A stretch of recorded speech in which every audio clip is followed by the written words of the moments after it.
Welcome back to Midco Sports. Tonight, the list this week is our high school football players of the year in North and South Dakota. We'll get to Jody up in West Fargo here for North Dakota in a moment. Let's finish up in South Dakota, Jason, with our 9-man players of the year. And in 9AA, let's take a look at the candidates. And you got quarterback, and then great superstar, just everything athlete. Yeah, we found some quarterbacks, Tom. Last class was not really that case, but boy, these guys could play in any class. I don't care what class you're in, these guys are stars, and it's demonstrated by starting out with our 6'4" quarterback, Karst Hunter, who you may or may not have heard of, but hopefully you have by the end of this year. He made his mark. A great dual-threat quarterback.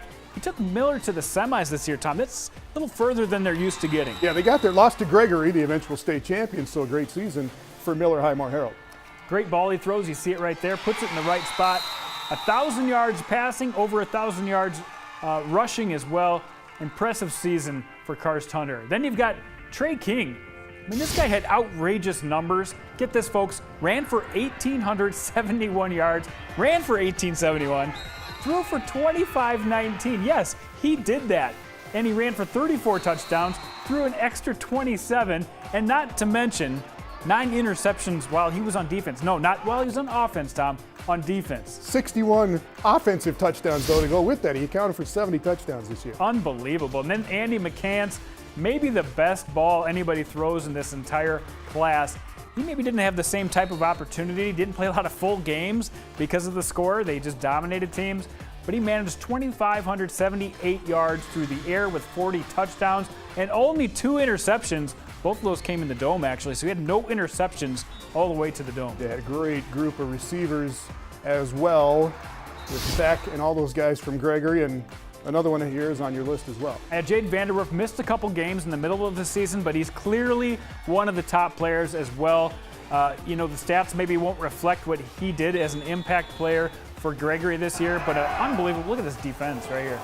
You couldn't come across the middle without meeting Jade Vanderwerf when you're playing the Gorillas. Yeah, with him and Owen King, you go back to Chad Greenway days where you got a 9-man football player that plays quarterback, plays running back, plays defense, does everything. Those were kind of what these guys were like. He's got that type, almost that type of speed as well, and he's got a little bit more size at his age. So a ton of great players, Tom. But your player of the year is neither one of those guys. It goes to Andy Mccants. The Red Rifle. Got to go to the Red Rifle. I mean, the guy, I think he legitimately is about 5'9", but he plays like a big player, big-time arm. Really, I mean, you just look at this guy throw the ball, Tom.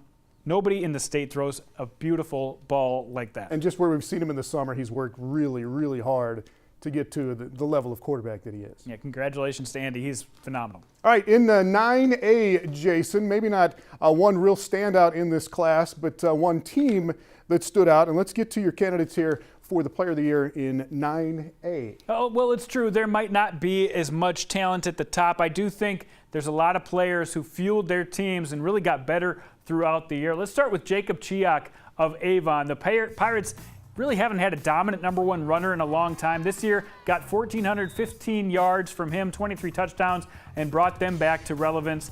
And how about Stanley Haskins Jr.? This guy, just a sophomore, started the year out only 2 carries in the first game, on a total of 11 attempts over the first 3 games, and then they realized this guy's pretty good. He took over 1,394 for yards on the ground with 19 touchdowns. And then Scott Jolly of Canastota, played quarterback a long time for the last few seasons. This year took over at running back, and he was a big force for Canastota Freeman this year. Over 1,400 yards rushing, tough to bring down. Yeah, this would be my guy.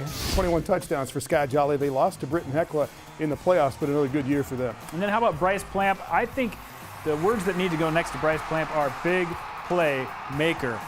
He just knows how to make huge plays. Over 1,000 rushing, over almost 1,000 receiving with 27 total touchdowns for the Jags. And you see him in the dome here. They get to the Dakota Dome in the championship game, lost in overtime to Britton Heckla. But let's go back to the candidates, Jason, in 9A, and the Player of the Year goes to whom? This is really tough because there's actually some guys even off this list who probably deserve some mention as well. But if you had to pick one, you got to go to the big playmaker. It was Bryce Plant. This guy averaged over 30 yards receiving the ball and over 10 yards rushing the football.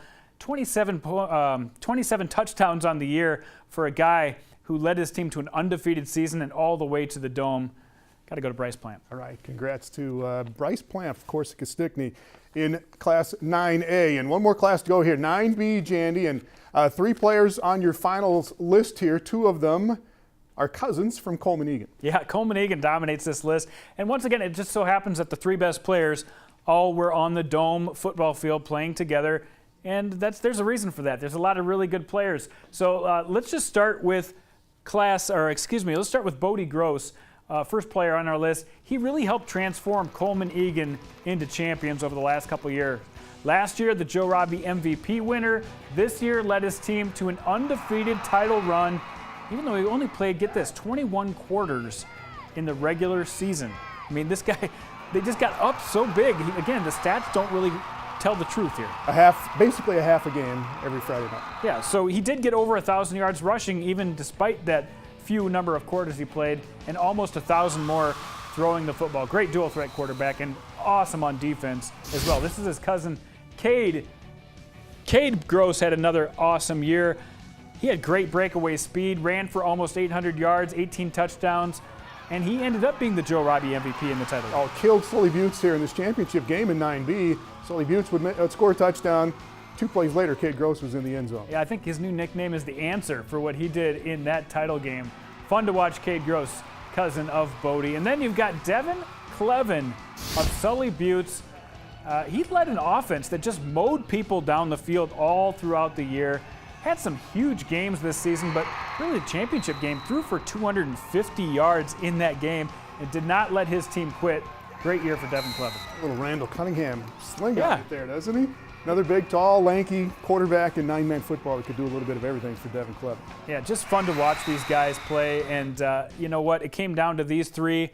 And of those 3, you got to go to Bodie Gross. And a little bit for his career, a little bit for what he did this year.